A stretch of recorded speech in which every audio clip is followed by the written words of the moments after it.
Okay, so hari ini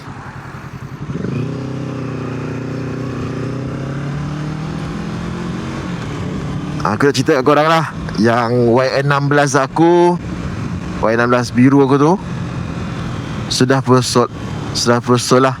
Sudah pun dijual. Hari ni owner baru akan ambil motor lah. Motor tu aku dah letak kat Kawasaki lah.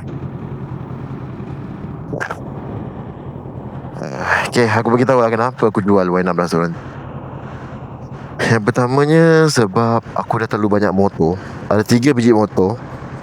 Dan adik aku ni bukannya suka sangat main motor. Dia bawa motor tu nak pergi masjid, nak pergi kedai dekat-dekat sahaja. So aku rasa cukup MVX untuk dia. Dan motor ni pun aku dah aku boleh bawa hari-hari pun, tak ada masalah pun. Sebab kalau dia jimat tau. Kalau kata ada satu motor besar dan ada satu motor kecil, jimat. Tapi dia jadi tak jimat kalau kau ada motor ketiga. Macam Y16 kan. Aku tengah berbelah bagi nak jual Y16 ke nak jual MVX. Tapi aku rasa aku jual Y16 sebab kalau aku simpan Y16, dua-dua motor aku, dua-dua clash. So nak juga satu motor yang senang kan.